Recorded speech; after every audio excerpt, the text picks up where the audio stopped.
Hello guys, എന്തൊക്കെയുണ്ട് വിശേഷം? Furniture ഷോപ്പിൽ നിന്ന് ഞങ്ങൾ നേരെ വന്നിട്ടുണ്ടായിരുന്നത് ഡ്രസ്സ് വാങ്ങിക്കാനാട്ടോ. എനിക്ക് കല്യാണത്തിൻ്റെ തലേന്ന് ഇടാനായിട്ട് ഡ്രസ്സൊന്നും എടുത്തിട്ടുണ്ടായിരുന്നില്ല. കല്യാണത്തിന് ഞങ്ങൾ സാരി വാങ്ങിച്ചിട്ടുണ്ടായിരുന്നു. പാർട്ടിക്ക് ഇടാൻ വേണ്ടിയിട്ടാണ് ഇപ്പോൾ ഡ്രസ്സ് വാങ്ങാൻ വന്നത്. ഞാൻ ചുരിദാറാണ് നോക്കിയിട്ടുണ്ടായിരുന്നത്. ചുരിദാർ ഒന്ന് രണ്ടെണ്ണമൊക്കെ നോക്കി, ഞാൻ ട്രയൽ ചെയ്ത് നോക്കി. പക്ഷേ അമ്മയ്ക്ക് ഒന്നും ഇഷ്ടപ്പെടുന്നില്ല. പണ്ട് മുതലേ ഡ്രസ്സ് എടുക്കുക എന്ന് പറഞ്ഞാൽ അമ്മയ്ക്ക് ഭയങ്കര ഒരു ഇഷ്ടമുള്ള പരിപാടിയാണ്. ഞങ്ങൾക്ക് ഡ്രസ്സ് എടുക്കുക എന്ന് പറഞ്ഞാൽ ഇപ്പോഴും എനിക്ക് അമ്മ ഒരുപാട് ഡ്രസ്സൊക്കെ വാങ്ങിച്ചു തരാറുണ്ട് കേട്ടോ. പക്ഷേ കല്യാണം കഴിഞ്ഞിട്ട് ഞാൻ ഡ്രസ്സ് എടുക്കാൻ പോകുമ്പോൾ അമ്മേനെയും കൂട്ടിപ്പോവും.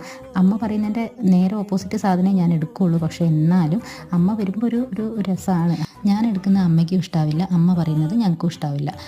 എൻ്റെ അനിയത്തിൻ്റെയും കാര്യം ഇതുപോലെ കേട്ടോ. ഞങ്ങൾ മുക്കത്ത് വേദികയിലായിരുന്നു വന്നിട്ടുണ്ടായിരുന്നത്. അവിടെ പുതിയതായിട്ട് ഷോപ്പ് സ്റ്റാർട്ട് ചെയ്തതാണ്. അപ്പോൾ അവിടെ നിന്ന് വന്ന് നോക്കിയതാണ്. അമ്മയ്ക്ക് തീരെ ഇഷ്ടപ്പെടാത്തതുകൊണ്ടും ഞാൻ വിചാരിച്ച പോലത്തെ ഡ്രസ്സൊന്നും എനിക്ക് മനസ്സിനാണെങ്കിൽ ഡ്രസ്സൊന്നും കാണാത്തതുകൊണ്ടും ഞാൻ അവിടെ നിന്ന് എന്തായാലും ഡ്രസ്സൊന്നും എടുത്തിട്ടുണ്ടായിരുന്നില്ല. പിന്നെ എപ്പോഴെങ്കിലുമൊക്കെ വന്നെടുക്കാമല്ലോ, ഇനിയും 2 ആഴ്ച സമയമുണ്ട്. അപ്പോൾ അത്രയൊക്കെ ഉള്ളൂ. ബൈ.